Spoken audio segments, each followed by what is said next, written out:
Pada sebelum ini, WTO tidak berkompromi bersama dengan Indonesia. Dan dikatakan selepas daripada itu, Indonesia berhasil untuk melemahkan WTO, di mana Amerika Syarikat dan juga China telah membangunkan fabrik yang paling canggih dalam aspek nikel dibangunkan di Indonesia. Adakah ini benar, guys?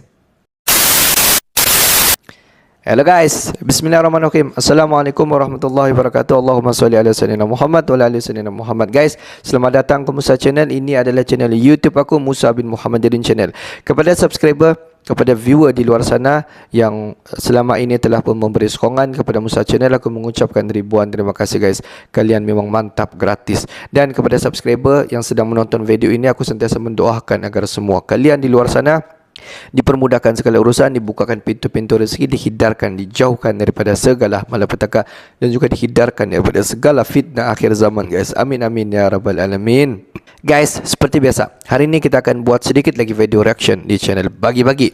Dan kalau kita tengok judul video yang kita react hari ini, di mana dikatakan Indonesia akhirnya berhasil melemahkan WTO, di mana Amerika Syarikat dan juga China telah bergabung untuk membangunkan fabrik nikel di Indonesia. Wow, adakah ini benar guys? Jom kita semak dulu video ini. Seperti biasa, di hujung nanti baru kita akan bagi sedikit kita punya respon mengenai video ni guys. Apa-apa pun kita semak dulu video ni.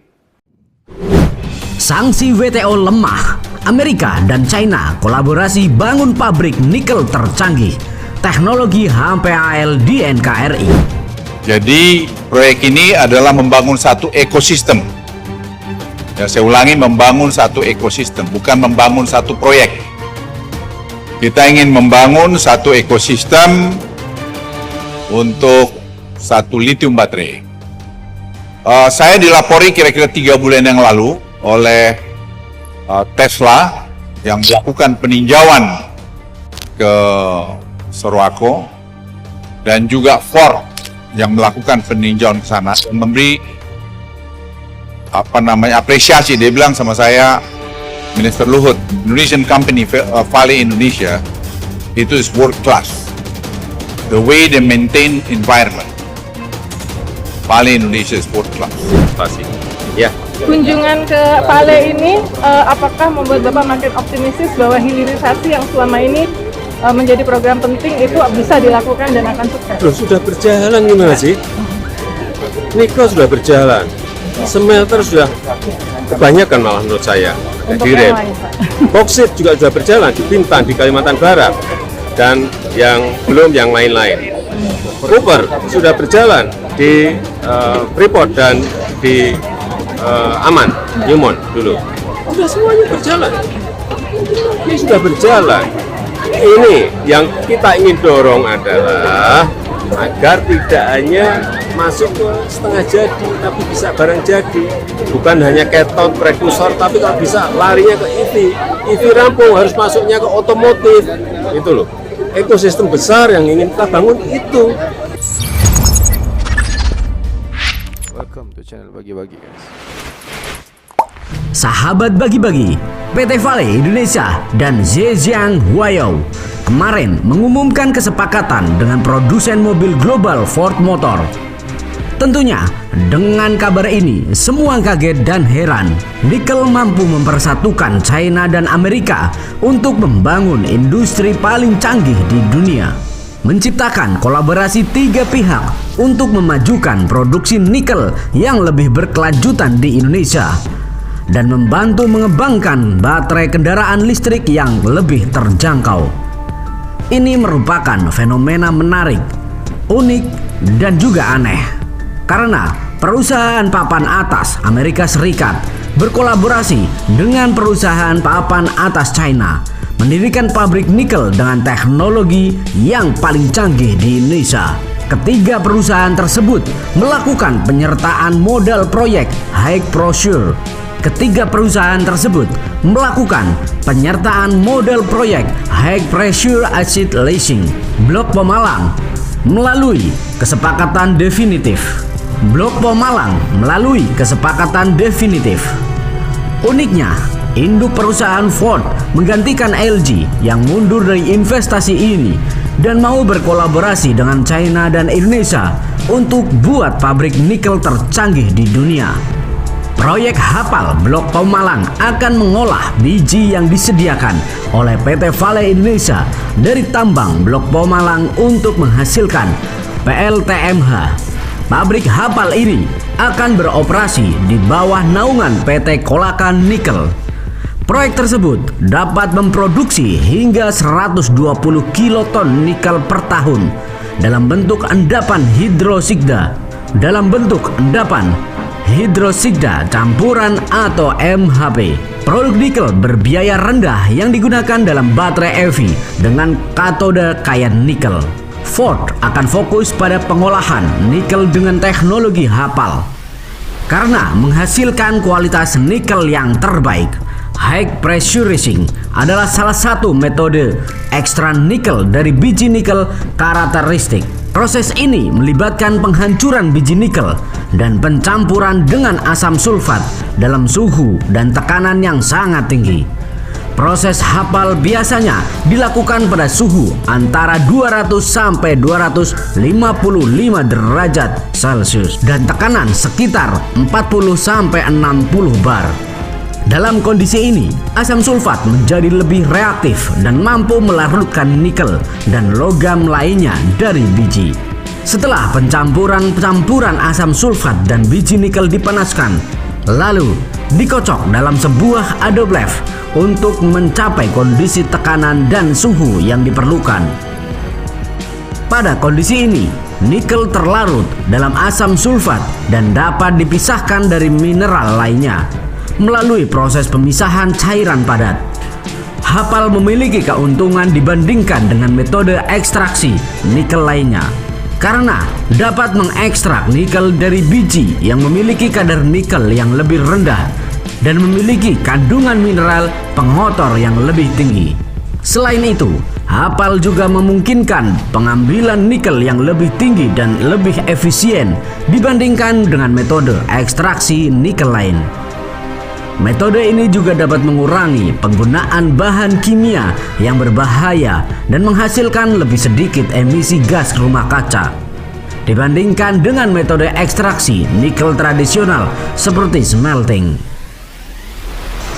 Persiapan lokasi awal dari proyek Hapal Blok Pemalang saat ini telah dimulai dan operasi komersial akan diperkirakan mulai pada tahun 2026.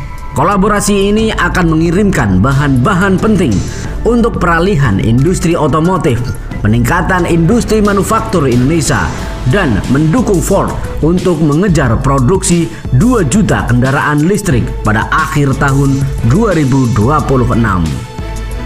Kerjasama global ini sejalan dengan visi Indonesia untuk membangun ekosistem EV atau kendaraan listrik domestik dan menjadikan PT Vale sebagai kontributor penting dalam mengatasi tantangan dekarbonasi dunia.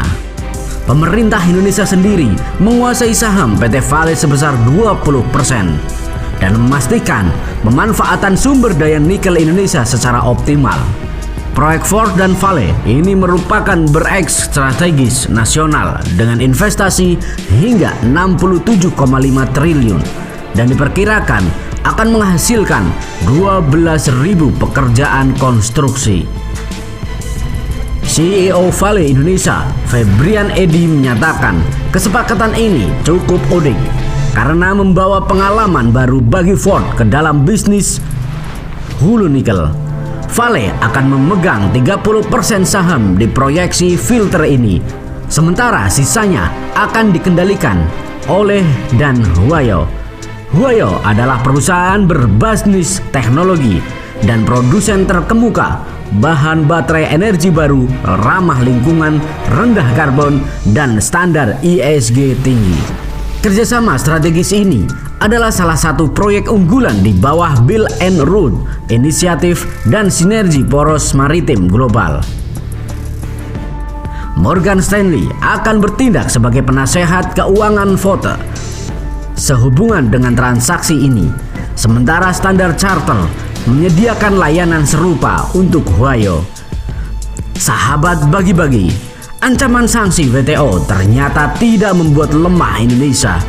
dan mampu menarik investor dengan profil yang berkualitas. Bahkan menyatukan China dan Amerika yang saat ini sedang panas-panasnya untuk membangun pabrik nikel yang paling canggih di dunia. Bagaimana menurut kalian? Yuk diskusikan di kolom komentar. Merdekalah kita seutuhnya. Merdeka! Pada sebelum ini, WTO begitu mengkencam Indonesia apabila melakukan hilirisasi. Dan selepas daripada itu, Indonesia bertekad akan terus melakukan hilirisasi walau macam mana keadaan sekalipun. Dan selepas daripada itu dikatakan salah satu perusahaan daripada China dan juga Amerika Syarikat akan bekerjasama. Ini juga dikatakan first time, pertama kali dalam sejarah di mana Amerika Syarikat dan juga China akan membuat jalinan kerjasama akan membangunkan nikel di Indonesia dengan menggunakan satu platform yang paling canggih di dunia dan pertama kali diguna di Indonesia. Dan kalau kita tengok PT yang terlibat di Indonesia adalah PT VEL, di mana PT VEL merupakan PT yang memainkan peranan yang paling penting dalam memproduksikan ataupun dalam membangunkan fabrik penghasilan nikel di antara Amerika Syarikat dan juga China yang akan dilaksanakan di Indonesia, guys. Dan selepas daripada ini, kita dapat nampak satu lagi fabrik yang paling besar, paling canggih akan dibangunkan di Indonesia dengan menggabungkan dua negara yang sangat-sangat besar yang membawa satu teknologi di luar daripada expectation kita semua, China dan juga Amerika Syarikat. Dan selepas daripada ini rasanya WTO akan kuranglah mungkin akan mengkecam Indonesia mengenai konsep hilirisasi yang akan dilaksanakan.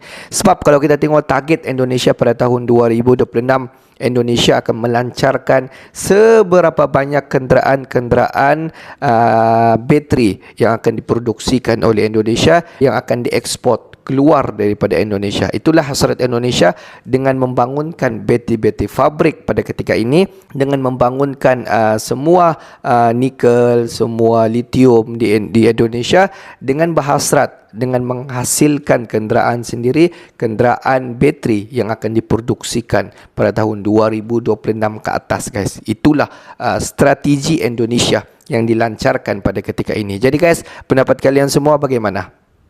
Okeylah guys, untuk hari ini sampai di sini saja sedikit information daripada Musa Channel. Dan kepada subscriber, kepada viewer di luar sana yang belum lagi klik button subscribe, please guys to klik button subscribe, like dan komen di bahagian komentar di bawah. Akhir kata daripada Musa Channel, thanks for watching my video. Assalamualaikum warahmatullahi wabarakatuh guys. See you the next video guys.